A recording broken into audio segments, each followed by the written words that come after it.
Bienvenue dans la maison des druidesses du monde du feu. Alors on continue d'explorer les principes de revitalisation, les principes qui vont aider notre corps vital à capter, faire circuler et redistribuer l'énergie créatrice. Aujourd'hui, on va parler plus précisément des principes de la cure de revitalisation. Je vous l'avais précisé dans les enseignements précédents. Revitaliser, ça veut dire remettre de la vie dans notre organisme, à la fois physique, mais pas que, une énergie créatrice qui va pouvoir être diffusée à l'ensemble des plans de notre être.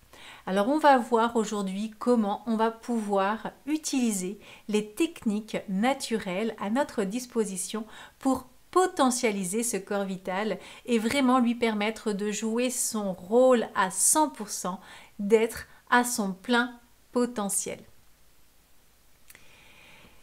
Donc cette fameuse cure de revitalisation, elle a pour objet de renforcer la matière d'une part, mais aussi de redonner une pleine puissance à notre corps vital. On avait parlé justement de toute la partie renforcement de la matière dans le monde de la Terre. Donc on aura déjà exploré une grande partie de cette cure de revitalisation sans jamais en discuter, sans jamais prononcer ce terme ou de très loin. Mais maintenant, vous comprenez que le fait de renforcer la matière n'est pas suffisant. Il faut aller de pair avec des activités, des techniques qui vont aller renforcer également le corps vital. Souvenez-vous, lorsqu'on a parlé des plans de l'être, j'avais bien expliqué que les deux sont très fortement imbriqués. Et d'ailleurs, vous avez observé l'illustration avec cette dame, avec cette aura orange tout autour, ce dessin-là qui représentait effectivement le corps vital d'une personne lambda. Eh bien, on voit que c'est vraiment imbriqué. Et d'ailleurs, on parle de double éthérique parce qu'absolument toutes nos cellules sont entourées globalement de ce maillage énergétique compris avec les nadis, les méridiens, etc., etc. Donc on est vraiment dans une double dimension purement et simplement imbriquée. C'est pourquoi dans la cure de revitalisation, on ne peut pas se contenter de travailler uniquement sur l'énergétique. Il faut commencer ou adjoindre des techniques de renforcement du corps et c'est ce qu'on a vu dans la maison des druidesses. Donc là, on va continuer dans cette lancée avec la précision de ces 5 temps de la cure de revitalisation qui vont permettre de tabler sur les deux en même temps pour avoir une vraie efficacité, une vraie réinsertion de la vie dans notre matière. Et donc ces 5 principes vont se décliner de cette manière. D'abord, l'alimentation biologique humaine, c'est pas une surprise. On en a parlé en long, en large et en travers dans le monde de la Terre comme étant une alimentation adaptée à notre biologie, à notre physiologie humaine. Et vous comprenez aussi que ce type d'alimentation apporte également la fameuse charge vitale en énergie créatrice. Le deuxième temps va être bien sûr de combler les carences. On retrouve aussi là le principe de renforcer le corps physique et on va retrouver, vous allez voir, tout ce qui est super aliments, etc. On va le détailler juste après. Mais ici, il va y avoir également toute la notion de réduction de ce qui va venir encombrer la matière, qui va donc, on va dire, faire obstacle en quelque sorte à la circulation de l'énergie éthérique, l'énergie vitale. Rappelez-vous cet exemple que je vous avais donné de ce tissu totalement congestionné, induré, qui finalement ne laisse pas passer ou très peu la microcirculation, ce qui fait qu'on n'a pas très peu d'hormones qui arrivent à certains endroits, c'est froid, on a l'impression par endroits de viande morte, c'est pas terrible, hein, mais voilà, c'est ça.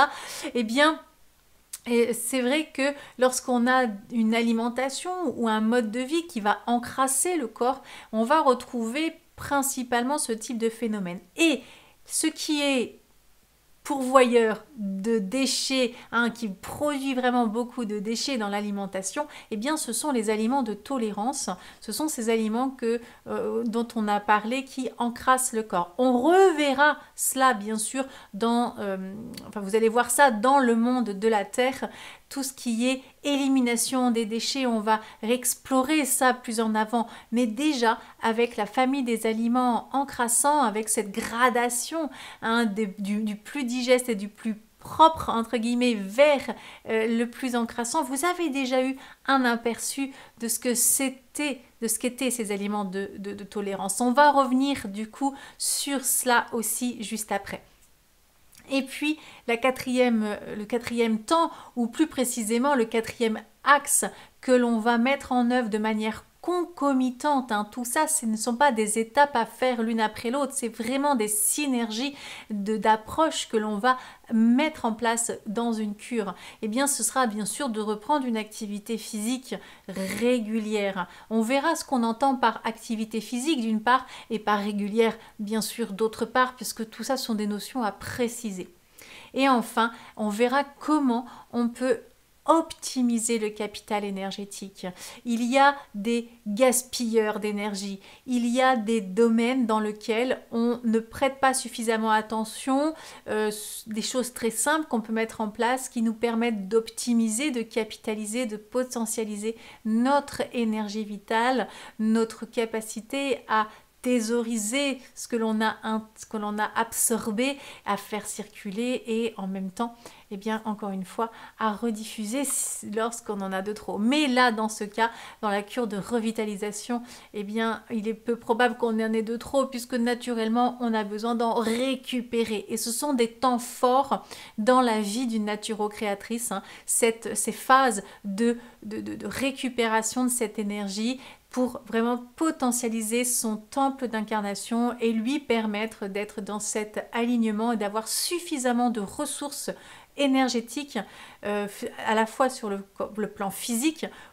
d'abord sur le plan physique pour pouvoir faire émerger cette énergie depuis le plus profond de ses cellules, jusqu'à pouvoir les rayonner et concentrer cette énergie autour d'elle de sorte à être magnétique, de potentialiser en fait son énergie pour qu'elle soit conforme à la vie pleine de sens et d'abondance à laquelle elle aspire. Voilà le but ultime des naturo-créatrices. Et donc ça va passer aussi par ce type de cure. Ça prend tout son sens dans la voie des naturo-créatrices.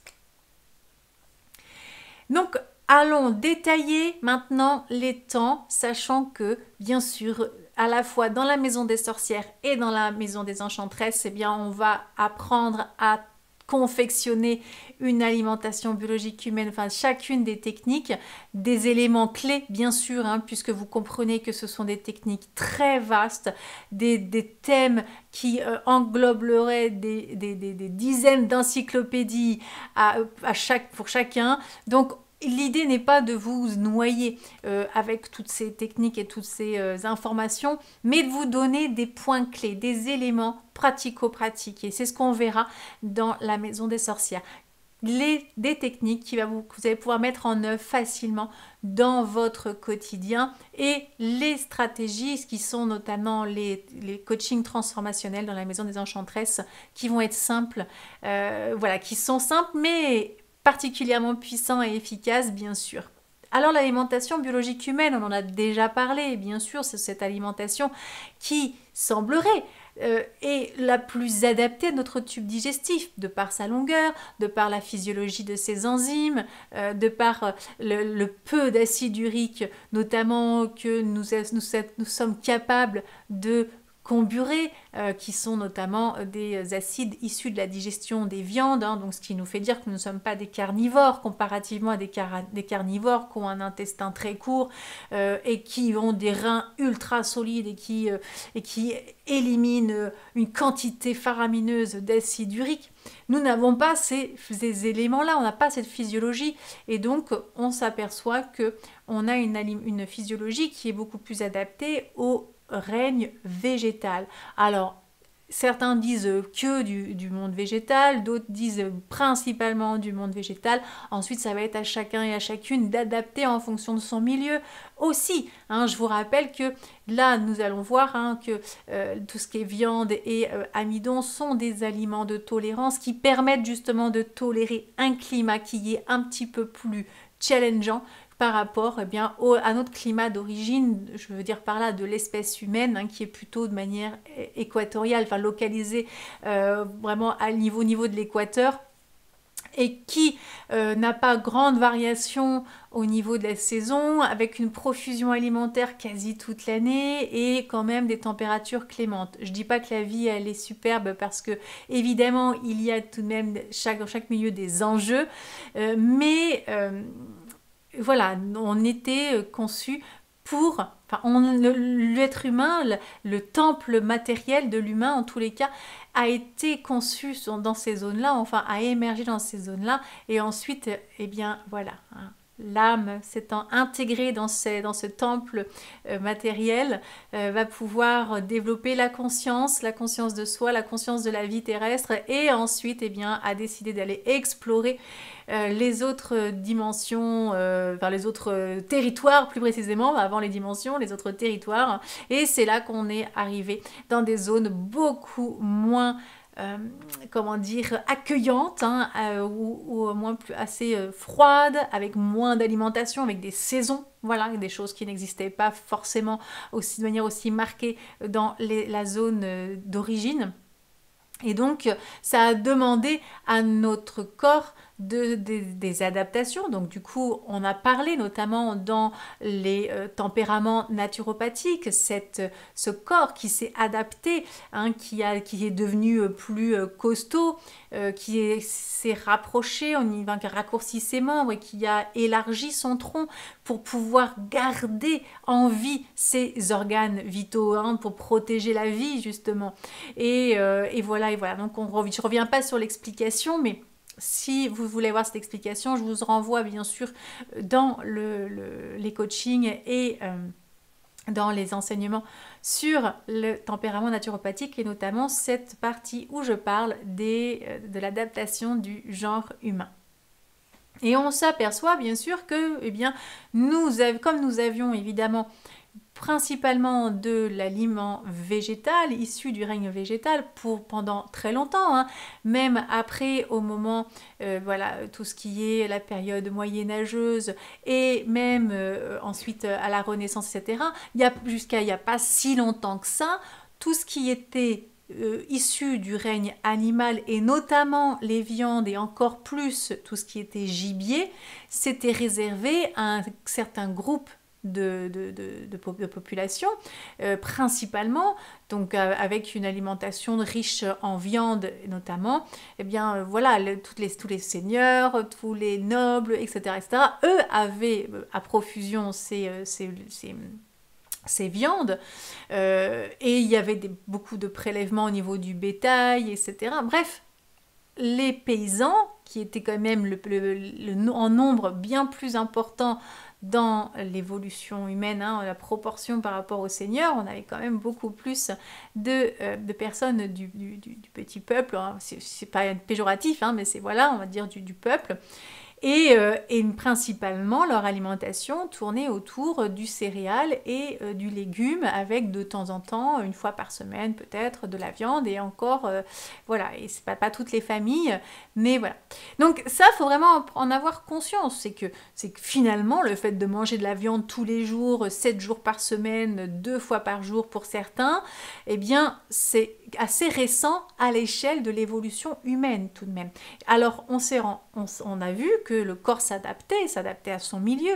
Donc, aujourd'hui, quand on compare les tubes digestifs, le tube digestif de l'être humain est très comparable aux grands singes notamment, qui se trouvent encore dans ces zones-là plutôt péri-équatoriales, et qui vont se nourrir principalement de végétaux. Et quand on regarde, c'est quasiment la même chose hein, en termes de capacité, sauf qu'eux, ils gèrent un peu mieux les plantes sauvages que nous, puisqu'on nous, on a perdu cette habitude, toutes les plantes amères, etc.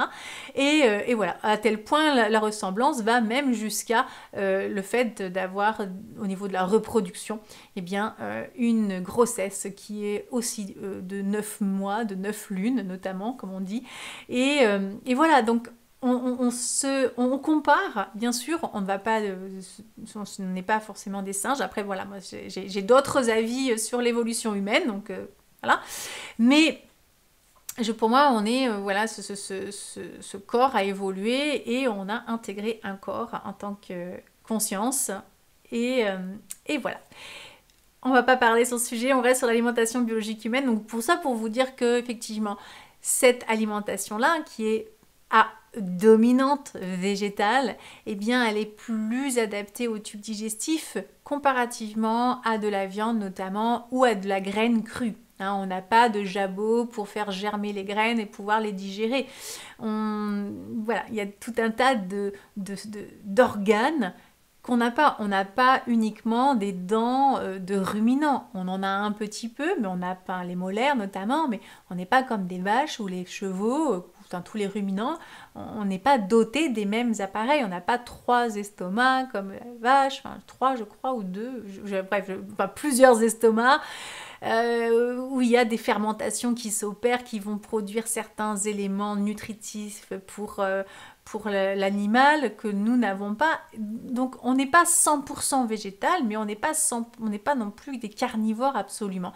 Mais malgré tout, cette longueur du tube digestif nous laisse à penser que c'est plus adapté à la digestion, notamment des céréales, des sucres complexes aussi. Voilà. Est-ce que c'est une adaptation à l'agriculture Voilà. Je pense qu'on n'en est pas très loin, notamment. Et puis au niveau équatorial, il y avait beaucoup de racines et le grand singe se nourrit de beaucoup de racines. Et les racines, c'est principalement du féculent. Et oui.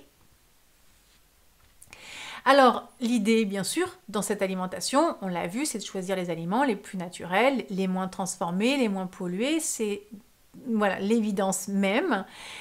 Et je constate, et certains aussi le disent volontiers, que apporter du cru, c'est vraiment indispensable pour apporter de la vie, on a compris.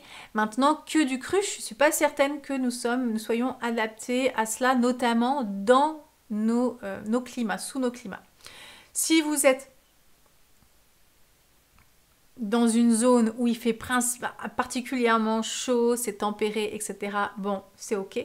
Et si vous avez un tempérament comme par exemple au niveau de la morphologie, si vous êtes longiligne et que vous habitez dans un endroit où il fait froid et humide une grande partie de l'année et que vous ne mangez que cru, si vous ne faites pas de sport de surcroît, vous n'avez pas de générateur de chaleur et vous avez une très forte déperdition de chaleur de par la longueur de vos membres, longilignes. Du coup, il y a un défaut de régulation. Alors, il y a des compensations quand on est jeune, c'est super, mais par contre, à un moment donné, ça pêche. Donc, il va falloir produire de la chaleur, soit en faisant beaucoup de sport, soit en consommant des aliments cuits ou chauds, bien sûr, et aussi des aliments de tolérance dans certains cas. Il faut bien sûr penser à tout ce qui est vitamines, minéraux, voilà. On revient sur ces aspects-là et tout cela avec une charge vitale, donc culture biologique, biodynamique, raisonnée, dans le jardin avec bien sûr pas de produits phytosanitaires, ça va de soi. Et là, vous avez vraiment un aliment le plus riche possible en charge vitale. Hein. Donc, aliment vital, ça nous fait animal, c'est amusant. L'alimentation biologique humaine, ce n'est pas juste une façon de s'alimenter pour tout le monde, c'est une base qu'il va falloir adapter, encore une fois, en fonction de la saison, en fonction de votre tempérament, en fonction de votre activité physique, votre environnement. Et ça, c'est l'expérience qui va vous parler.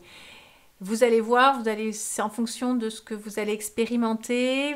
Au bout d'un certain temps, peut-être que vous allez dire, bah, en fait là, voilà, ça fait tant de temps que je fais ça, je ne vois pas d'amélioration, je ressens mon besoin d'aller vers tel et tel type d'alimentation préférentiellement. Et ça va se faire de manière intuitive et vous allez pouvoir trouver cet équilibre qui vous sera vraiment personnel, j'ai envie de dire. Mais attention, il y a une phase quand même de réadaptation, une phase de sevrage, j'ai envie de dire, de tout ce qui est la malbouffe, qui est très addictive et qui perturbe totalement nos instincts. Et, donc pour retrouver ces instincts, retrouver les goûts, retrouver le sentiment de plénitude lorsqu'on mange un aliment vitalogène, eh bien il va falloir un certain temps de sevrage, de réhabituation, si ça se dit, je n'en sais rien. Mais en tout cas, peu importe. Et ça, souvent, il y a des personnes qui confondent la période de sevrage avec l'inadaptation biologique. Ils se disent, tiens, je fais ça, à partir de demain, je fais tout bien et ça va bien se passer. Et non, il y a toujours des phases de transition où le corps va profiter de ces moments de récupération de vitamines pour faire le nettoyage de quelque chose. On reverra ça dans les crises curatives, notamment avec toute la phase sur la détox que l'on verra dans quelques temps. Notamment si vous n'avez pas déjà regardé, sinon je vous renvoie dans le monde de la Terre. Si ça fait un certain temps que vous êtes déjà inscrite à Creative Naturo Membership, il est probable que nous ayons déjà fait le programme sur la détox et donc il est à votre disposition également. Donc voilà, donc c'est vrai que c'est quelque chose qu'il va falloir aussi modérer, prendre du recul et avoir une forme de lucidité sur comment j'adapte l'alimentation biologique humaine à mon expérience, à mon existence, et surtout avoir cette lucidité sur ok, j'en suis où, qu'est-ce que je vis actuellement avec ces changements et comment je peux l'expliquer. Est-ce que c'est normal dans le sens où c'est une crise de nettoyage, le corps se réajuste, ou est-ce que c'est un état qui fait que en fait ce n'est pas pour moi. Et là il y a vraiment une petite subtilité, on le verra au fur et à mesure. Et donc pour tout ça, je vous envoie vers les enseignements complets, encore une fois dans le monde de la Terre, sur j'adopte l'alimentation biologique humaine, et puis vraiment le coaching dans la Maison des Enchantresses en 8 étapes que je vous ai proposé de mettre en place progressivement.